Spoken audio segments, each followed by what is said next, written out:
Salam sejahtera kami sampaikan untuk Bapak Ibu, saudara-saudari yang dikasihi oleh Tuhan Yesus Kristus. Kita akan mendengarkan sabda firman Tuhan, renungan yang akan menguatkan kita dan memberikan pencerahan kepada kita semua. Oleh karena itu, marilah kita terlebih dahulu menenangkan hati dan pikiran kita. Kita berdoa. Kasih karunia dan damai sejahtera dari Allah Bapa Tuhan kita dan dari anaknya Tuhan Yesus Kristus menyertai kamu sekalian. Amin. Saudara-saudari yang diberkati oleh Tuhan Yesus, marilah kita mendengarkan sapaan firman Tuhan pada hari ini, tertulis di dalam Markus pasal 2 ayat 11. Kepadamu kukatakan, bangunlah, angkatlah tempat tidurmu, dan pulanglah ke rumahmu. Demikianlah firman Tuhan. Saudara-saudari yang dikasihi oleh Tuhan Yesus Kristus, mendapatkan kesembuhan adalah satu-satunya yang diharapkan oleh orang yang sudah lama sakit. Jarang sekali orang yang sudah lama atau bahkan bertahun-tahun terbaring di tempat tidurnya dan dia masih meminta rumah yang baru, mobil yang mewah. Umumnya, ketika seseorang sedang sakit, satu keinginannya adalah dia segera sembuh. Dan bila ada saudara-saudari saat ini mendengarkan renungan firman Tuhan sedang sakit, bahkan sudah lama mungkin berbulan-bulan atau bertahun-tahun masih dalam proses pemulihan, saya juga percaya bahwa Bapak, Ibu, dan saudara-saudari juga menginginkan kesembuhan daripada Tuhan. Inilah juga yang diharapkan oleh seorang yang dikatakan di dalam firman Tuhan hari ini menurut Injil Markus, ada yang sakit lumpuh dan berharap Tuhan menjamah dia dan Tuhan menyembuhkan dia. Tentulah orang sakit ini sudah mendengar berita di mana Yesus mampu melakukan keajaiban dan menyembuhkan banyak orang sakit pada waktu itu. Imannya, hatinya tergerak untuk mau berjumpa dengan Tuhan Yesus. Itu sebabnya ketika mereka pergi ke sana, sebenarnya di dalam Markus ini dituliskan bahwa mereka adalah 4 bersahabat dan mereka menggotong sahabat mereka yang lumpuh ini untuk dipertemukan dan disembuhkan oleh Tuhan Yesus. Tetapi ternyata rumah itu penuh sesak. Lalu sahabat-sahabatnya mengangkat dia, menggotong orang sakit itu melalui atap rumah dan menurunkan temannya itu, sahabatnya itu untuk berjumpa dengan Tuhan Yesus. Artinya mereka berusaha untuk temannya supaya orang lumpuh ini boleh sembuh. Saudara-saudari yang dikasihi oleh Tuhan Yesus Kristus, sebelum Tuhan mengatakan dan sebelum Tuhan menyembuhkan orang sakit itu, yang dilakukan oleh orang sakit bersama teman-teman sahabatnya atau katakanlah keluarganya adalah berusaha berjumpa dengan Tuhan. Tidak bisa kita memperoleh kesembuhan kalau kita tidak berusaha untuk memperolehnya, mendapatkannya. Kadangkala kita hanya berdoa, minta Tuhan melakukan keajaiban, tapi kita tidak berusaha. Kalau kita berdoa, kita minta Tuhan berikan kesehatan, kita harus mengupayakan supaya kita sehat. Pola makan kita, pola tidur, istirahat kita, semua harus kita atur sebagai bentuk kita minta pada Tuhan kesehatan. Tidak bisa kita hanya berdoa minta kesehatan, tetapi kita tidak memanage pola makan kita, pola hidup kita. Harus sejalan, harus sinkron apa yang didoakan dengan apa yang dikerjakan. Usaha juga sangat diperlukan bagi orang yang merindukan kesembuhan. Saudara-saudari, jika sekarang sedang sakit dan mau Tuhan menyembuhkan saudara, maka saudara dan saudari juga harus melakukan usaha. Mungkin melalui bantuan medis, berobat secara rutin, mengkonsumsi obat, makanan juga. Jangan menjadi sosok orang yang sakit dan lemah, tidak mau makan, tidak mau minum, tidak mau berobat. Bagaimana mungkin kesembuhan akan datang? Lihat orang yang sakit lumpuh itu, mereka menggotong temannya itu bahkan dari atap hanya untuk berjumpa dengan Tuhan. Mereka berusaha dengan keras. Seperti itu juga yang harus saudara-saudari lakukan jika sedang sakit. Berusaha dengan keras.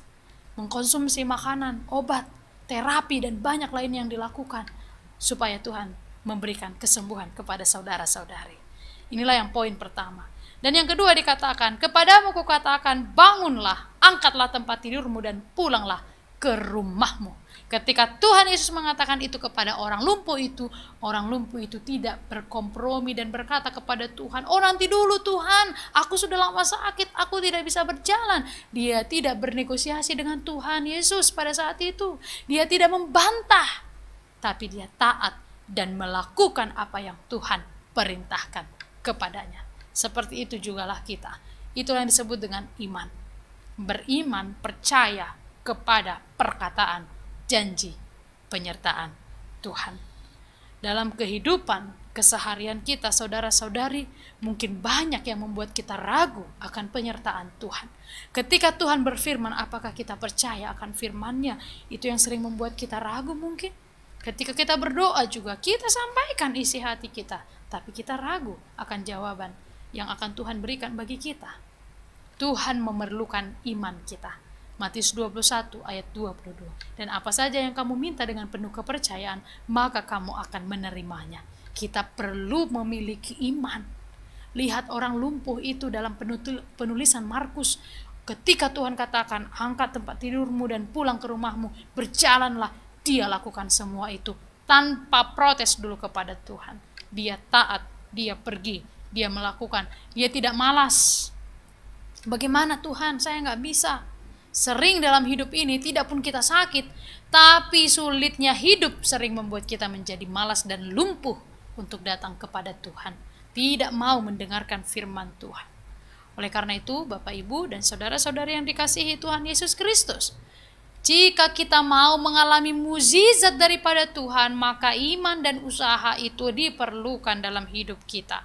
Iman dan usaha untuk berbuat sesuatu adalah ibarat dua sisi mata uang yang tidak terpisahkan.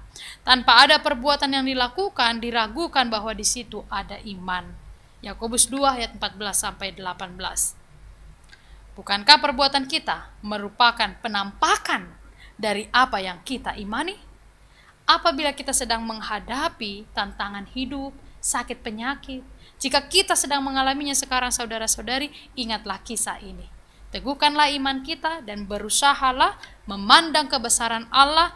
Dia sanggup menolong kita dan Dia sanggup untuk menguatkan kita yang berjuang tanpa menyerah. Serahkanlah ketidakberdayaan kita kepada Tuhan. Dia adalah alamat yang tepat untuk kita menyerahkan segala pergumulan kita. Dia yang mampu membuat iman kita menjadi kenyataan melalui mukjizat yang akan dilakukannya untuk kita. Tetaplah beriman, kiranya yang sakit Tuhan berikan kesembuhan, yang bergumul Tuhan berikan kekuatan. Amin. Marilah kita berdoa. Bapa yang baik, pemelihara hidup kami, terima kasih untuk berkat-Mu yang tercurah atas kami. Kiranya kami semakin diteguhkan hari ini, supaya kami beriman dan berusaha di sepanjang tantangan hidup yang kami alami. Secara khusus untuk saudara-saudari kami yang masih menantikan keajaiban Tuhan, melalui kesembuhan yang akan Engkau berikan bagi mereka. Tuhan berkatilah mereka, sembuhkanlah mereka, curahkanlah berkat-berkat-Mu yang tiada henti atas mereka, yang merindukan kesembuhan daripada Tuhan. Ya Allah Bapa yang maha baik, terima kasih untuk segala berkat-Mu. Biarlah firman ini dapat kami lakukan di sepanjang kehidupan kami. Yang sakit Tuhan sembuhkan, yang bergumul Tuhan berikan kekuatan, dan yang sedang mendambakan apa yang mereka doakan, pekerjaan, pasangan hidup, atau keturunan, kiranya Tuhan berikan di waktu yang terbaik. Ampunilah dosa kami Tuhan, dan sertailah kami dalam setiap aktivitas kami pada hari ini. Dalam Kristus Yesus kami berdoa kepadamu. Anugerah dari Tuhan kita Yesus Kristus, kasih setia dari Allah Bapa, dan persekutuan dengan Roh Kudus menyertai kamu sekalian. Amin. Demikianlah firman Tuhan pada hari ini untuk kita semua, Bapak, Ibu, dan saudara-saudari dimanapun berada. Kiranya firman ini menguatkan kita. Selamat beraktivitas dan Tuhan Yesus memberkati. Shalom.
Halo, saya Rustono. Saya pengusaha tempe di Jepang. Saya lahir di Grobogan, Jawa Tengah, dan saat ini saya memiliki 2 pabrik, dan salah satunya yang ada di belakang saya.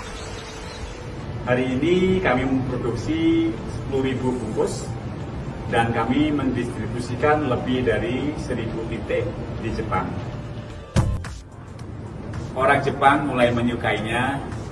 Orang-orang dari berbagai negara berkunjung ke Jepang untuk belajar membuat tempe di tempat kami, dan sekaligus saya bisa memberi pelatihan kepada mereka untuk memulai usaha di negara mereka masing-masing. Inilah tempe, makanan masa depan yang enak dan sangat menyehatkan. Sebagai rasa terima kasih yang mendalam kepada nenek moyang Indonesia, di setiap bungkus tempe kami mulai dari Meksiko, kami menuliskan frase, hadiah Indonesia untuk dunia.